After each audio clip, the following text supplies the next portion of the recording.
1 रुपए कमा रहे हो, 1.25 रुपए खर्च हो रहा है, घर में पैसा नहीं दिख रहा, टेंशन आए दिन आ रहा है, कुछ ना कुछ काम अटक रहा है, बच्चों का जॉब नहीं लग रहा, बेटियों की शादी, बच्चों का विवाह नहीं हो रहा, संतान प्राप्त नहीं हो रही। शिव महापुराण की कथा कहती है मीरा बावरी हो गई, कर्मा बावरी हो गई, नामदेव, तुकाराम, रामकृष्ण परमहंस, चैतन्य महाप्रभु, भारत की भूमि के जितने साधु, सन्यासी, तपस्वी, साधक, उपासक, संत, महात्मा, ये सबको पागलों की गिनती में गिना गया। और शास्त्र हम भी कहते हैं जितने साधु, सन्यासी, तपस्वी, साधक, उपासक, जितने कथाकार, जितने भगवान की भक्ति में डूबने वाले, जो भगवान की भक्ति में रम रहे हो, भगवान के स्मरण में रम रहे हो, वो सब की सब पागलों की गिनती में आते हैं। कथा वाचने वाले भी पागल, कथा सुनने वाले भी पागल। समझदार तो वो है जो कथा हमें आती ही नहीं है, समझदार वो है जो कथा सुनना पसंद करते ही। अभी कोई हमारा बुढ़ापा है, वो समझदार दिन रात कमाने में लगे हैं, दिन रात जोड़ जोड़ के लाते जाए देते जाए, लाते जाए देते जाए। पर तभी मन में विचार करो, एक बार तो कम से कम अपने पति से जरूर पूछो, इतना भाग दौड़ करते हो, 8 बजे दुकान से जाते हो, रात को 11 बजे तक आते हो, किसके लिए कमा रहे हो? 2 रोटी सही से नहीं खा पाते हो, 2 रोटी सही से नहीं खा पा रहे हो, चैन की जिंदगी नहीं जी पा रहे हो, किसके लिए कमा रहे हो? किसके लिए करना है?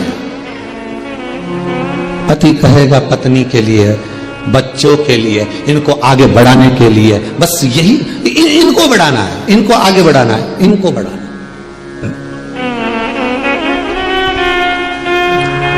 सोच सोच के टेंशन ले लेके शुगर हो गई, भूखे रह के बीपी ऊंचा नीचा हो गया, नींद नहीं आ रही तो आंखें के नीचे कालापन आ गया, रात के घबराहट भी हो है। डॉक्टर साहब के पास गए तो के डॉक्टर साहब बड़ी बुरी हालत है, हो क्या रहा है? सब कुछ हो रहा है, फिर बस शरीर साथ नहीं दे रहा। आपको लगता है कि पितृदोष बहुत है, 1 रुपए कमा रहे हो, 1.25 रुपए खर्च हो रहा है, घर में पैसा नहीं दिख रहा, टेंशन आए दिन आ रहा है, कुछ ना कुछ काम अटक रहा है, बच्चों का जॉब नहीं लग रहा, बेटियों की शादी, बच्चों का विवाह नहीं हो रहा, संतान प्राप्त नहीं हो रही, कहीं आपको लग रहा है कि पितृदोष है? किसी पंडित जी ने आपको बता दिया कि पितृदोष है, तो आप घबराना नहीं है, अपने को कोई कहीं जाने की जरूरत नहीं कि पितृदोष है तो मेरे को कहीं जाना पड़ेगा, मैं क्या करूं, तो बहुत भारी पितृदोष है, ऐसा कुछ नहीं करना। गंगा का जल लीजिए और गंगा का जल भरकर 1 कलश, श्राद्ध पक्ष के 16 दिन 1 कलश में थोड़ा सा गंगा जल डालकर, लोटे में पानी भर, कलश भर में जल भरकर 1 ढक्कन उसमें गंगा जल डाल दीजिए, 2 सफेद फूल उसमें पटक दीजिए और दरवाजे के पास में कहीं पर भी थोड़ा सा स्वस्तिक बनाकर उसको रख दीजिए। 16 दिन रखो, प्रतिदिन 1 रखो और उसका पानी पूरे दरवाजे पर छींट दो, फिर रखो, फिर दरवाजे पर छींटो। कैसा भी पितृदोष होगा, गंगा महारानी उस पितृदोष को समाप्त कर देती है, क्योंकि शिव के साथ निवास करती है, शंकर के साथ वो रहने वाली है। कोई साधारण है गंगा? गंगा जब चलती है तो शिव से आज्ञा लेकर जाती है कि मुझे ये लेने आया है। गंगा शंकर से आज्ञा लेकर जाती है कि ये मुझे ले जा रहे हैं, ये मुझे लेने के लिए आए, मैं इनके साथ जाना चाहती हूं, मैं जाऊं, तब शिव आज्ञा करते हैं, क्योंकि शंकर ने तो अपनी जटा में भर लिया था। फिर भागीरथ महाराज ने तप करा था, केदारताल कथा में वर्णन किया, जहां वापिस तप करा केदारताल, फिर तप करा। क्या चाहती हो? गंगा कहती है भागीरथ जी के कुल को तारना है। 1 जटा का केश खोला, गंगा निकल कर चलती वहां से। पूछेंगे शंकर कहां गई? आपके साथ रह रहा कोई व्यक्ति और बिना पूछे चले जाए, कोई श्रेष्ठता है क्या? ढूंढोगे कि नहीं ढूंढोगे? गया कहां? क्या बात है, दिख नहीं रहा है, गया कहां पर है, ये किस जगह पहुंच गया है? ये पूछना तो पड़ेगा कि आखिर गया कहां। गंगा जब चलती है तो पूछ कर जाती है, जब जब किसी नदी का जल भरकर लाओ,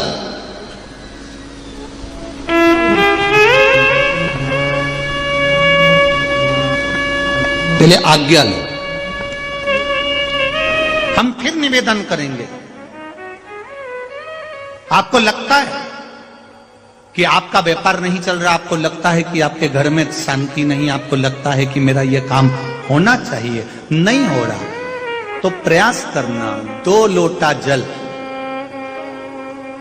घर से लेकर जाइए एक के ऊपर एक कलश को रख लो, नीचे 5 बेलपत्र, शिव जी के मंदिर में जाकर सबसे पहले बेलपत्र चढ़ाओ, फिर 1 लोटा जो सबसे ऊपर रखा हुआ है उसका पानी शिव जी को चढ़ा दो। दूसरा लोटा जो लेकर गए हो वो जल बेलपत्री के पेड़ के नीचे चढ़ा दो। 1 मिनट बैठकर श्री शिवाय नमस्तुभ्यम का जाप कर कर उस बेलपत्री के वृक्ष के नीचे, जहां पर 33 कोटि देवी देवता बुआरी लगाने के लिए आते हैं, जहां लक्ष्मी 24 घंटे रहती है, सरस्वती का निवास है, 64 योगनियां जहां निवास करती हैं, 33 कोटि देवता जिस बेलपत्री के नीचे रहते हैं, उस बेलपत्री के वृक्ष के नीचे 1 मिनट बैठकर श्री शिवाय नमस्तुभ्यम कहकर अपने दिल की बात मेरे बाबा से प्रार्थना करो और अपने घर पर आ जाओ। बाबा चाहेगा तो 3 महीने में कार्य सफल कर ही दे। कभी कभी भगवान शिव की आराधना का चित्त आनंद सुख में बढ़ाना पड़ता।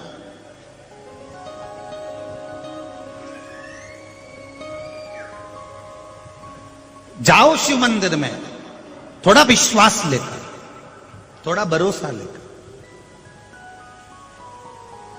उसके मंदिर में जाते रहो। वो कभी भी शंख बजा देगा, कभी भी जल वृष्टि कर देगा, कभी करुणा की वृष्टि कर देगा। ये मत सोचना कि आप शंकर जी के मंदिर में जा रहे हो, ये कभी विचार मत लाना कि आप शिव के मंदिर जा रहे हो।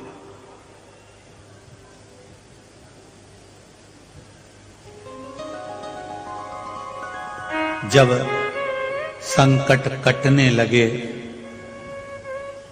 मिटने लगे कलेश, तब समझ जाना कि तुम्हारे दिल में शिव ने कर लिया प्रवेश। तब समझ जाना। संकट कटने लगे, तकलीफें कटने लगे, दुख कटने लगे, 1 लोटा जल चढ़ाते चढ़ाते तुम्हारा मन शिव में रमने लगे। शिव महापुराण की कथा ये लाखों भक्त जो श्रवण कर रहे हैं, आस्था चैनल के माध्यम से, फेसबुक यूट्यूब के माध्यम से, चाहे या दिल जब शिव से जुड़ने लगे, महादेव से जब मन लगने लगे,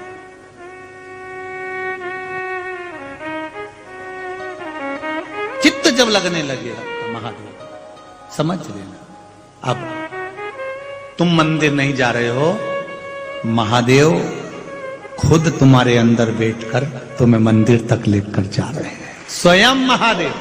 आपको पहले भी कथा में कहा, जब